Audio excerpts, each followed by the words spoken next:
Donc nous voilà dans notre deuxième chapitre concernant toujours l'État, le thème «L'État a-t-il des marges de manœuvre en termes de politiques économiques?» On a vu dans un premier chapitre les deux grands types de politiques économiques, la politique monétaire et la politique budgétaire. Donc en France, avec la Banque centrale et son taux directeur, bien là maintenant on va voir la même chose, mais au niveau de la zone euro. Donc dans la zone euro, il y a plusieurs pays qui ont des politiques budgétaires différentes.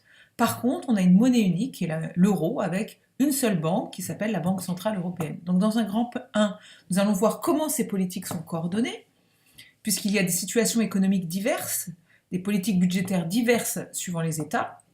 En revanche, il y a une seule politique monétaire. Cette politique monétaire, elle est le fait de la Banque centrale européenne. Voilà, donc la Banque centrale européenne, elle va plutôt être favorable si le pays est en récession ou en déflation, elle va être plutôt favorable à une relance. Comment est-ce qu'elle fait ça? Elle baisse son taux directeur. Donc les banques commerciales qui financent les entreprises vont plutôt être favorables. Les entreprises pourront emprunter à des taux assez intéressants et donc on va émettre de la monnaie. La demande va augmenter et donc par le jeu de l'offre et de la demande, on va créer un peu d'inflation, mais du fait, on va pouvoir relancer la croissance. Si le pays, par contre, il est en forte croissance, mais il y a aussi de l'inflation, la Banque centrale européenne, à l'inverse, elle va plutôt être favorable à une stabilité des prix entre 2 et 4%. Elle ne voudra pas du tout baisser son taux directeur. Donc vous voyez, suivant les pays, soit il faudrait qu'elle augmente, soit il faudrait qu'elle le baisse. Or, il n'existe qu'un taux directeur puisqu'il y a une seule monnaie. Donc vous voyez, ça va être compliqué. Donc il va falloir des convergences des conjonctures économiques au sein de la zone euro. Donc vous voyez ici, prenons l'exemple de l'Allemagne en 2012. En 2012, l'Allemagne est un pays en forte croissance, il y a une hausse de la consommation, de l'investissement, il y a une demande de crédit. Oui, je suis une entreprise, je vois qu'il y a beaucoup de demandes, il faut que j'investisse dans mes outils de production, que j'emploie des salariés, etc. Donc la demande augmente, l'offre reste à peu près la même, donc on a un risque inflationniste.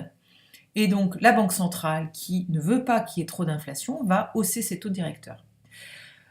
À la même époque, en Italie, voilà un pays qui était en récession, avec un investissement, une consommation faible. Il fallait relancer l'activité. Donc il fallait rendre le crédit facile. Si vous voulez que la croissance reparte, on rend le crédit facile, que ce soit les particuliers ou les entreprises, et du coup, si le crédit est facile, les gens vont réinvestir, les gens vont consommer. Et donc pour pouvoir faire ça, on va baisser les taux directeurs. Donc vous voyez, la même année, il faudrait et baisser les taux directeurs et les augmenter. Donc quelle politique monétaire choisir? Alors on va voir en grand B l'efficacité de la politique monétaire. Pour être efficace, en fait, politique monétaire et politique budgétaire doivent être coordonnées. Quand il y a une politique budgétaire déficitaire, ça veut dire que l'État a choisi d'augmenter ses dépenses, donc la demande, et va soutenir la croissance. Donc si s'il y a des politiques budgétaires déficitaires, eh bien il y aura tout de suite une tension sur le marché avec une légère inflation.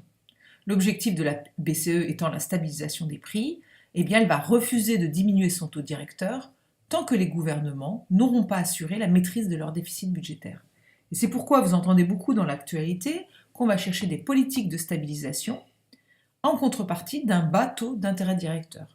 Ben oui, on veut que notre taux d'intérêt directeur soit bas, parce qu'à ce moment-là, on a un crédit qui ne coûte pas trop cher, et on peut relancer la consommation et l'investissement.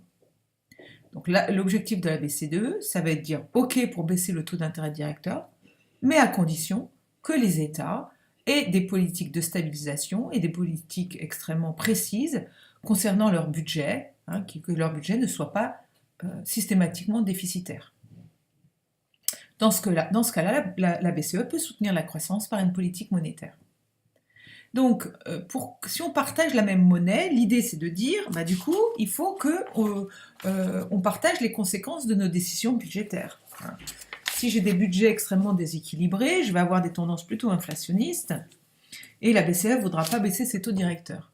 Donc, ils ont créé ce qu'on appelle un pacte de stabilité et de croissance.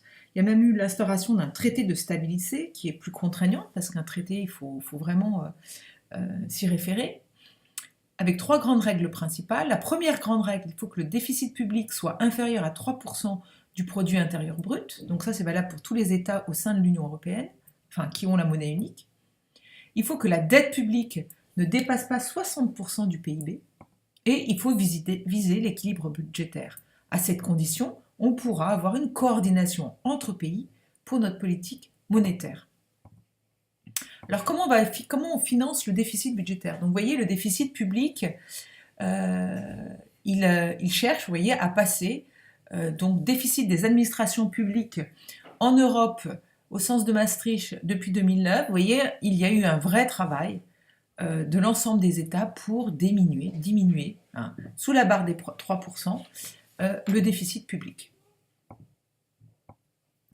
Alors, les effets négatifs du financement par l'impôt. Si on réduit trop brutalement les déficits publics, ça peut briser une croissance qui naît. Vous voyez, on va dire, les déficits publics, on va les réduire, mais attention, un déficit public, ça permet toujours quand même de la demande, donc ça permet de la croissance. Si on réduit trop brutalement les déficits, si on dit qu'il faut faire beaucoup d'économies, on n'injecte plus de monnaie dans le circuit financier, les investissements des entreprises s'arrêtent, et on peut briser une croissance qui est naissante. Donc la deuxième possibilité, c'est le financement du déficit budgétaire par l'emprunt. L'État a besoin d'argent, donc il doit emprunter sur les marchés financiers. L'accumulation des emprunts va constituer ce qu'on appelle la dette publique. Donc la dette publique française, elle est de 2000 milliards d'euros en 2016. Et la dette de l'État, vous voyez, représente 1743 milliards d'euros en 2016. C'est colossal, on appelle ça la dette souveraine. Vous avez ensuite les collectivités territoriales qui ont aussi des dettes, là pour 195 milliards d'euros, et vous avez la dette de la sécurité sociale pour 233 milliards d'euros. Donc, ce qu'il faut retenir, c'est que le financement du déficit budgétaire se fait par l'emprunt, que l'État va constituer une dette publique, mais quand ça atteint un niveau élevé, ça va poser un problème du remboursement de l'emprunt. La dette souveraine, elle correspond à l'ensemble des emprunts qui sont contractés par l'État, alors que la dette publique, ça va être l'ensemble des emprunts qui sont contractés par l'État, dette souveraine, plus la dette des collectivités territoriales, plus la dette de la sécurité sociale. Voilà, donc un État où il y a trop de dettes, eh bien, le remboursement, les intérêts de la dette sont importants, et puis on emprunte de plus en plus cher, ce qui, à nouveau, conduit à un déficit budgétaire.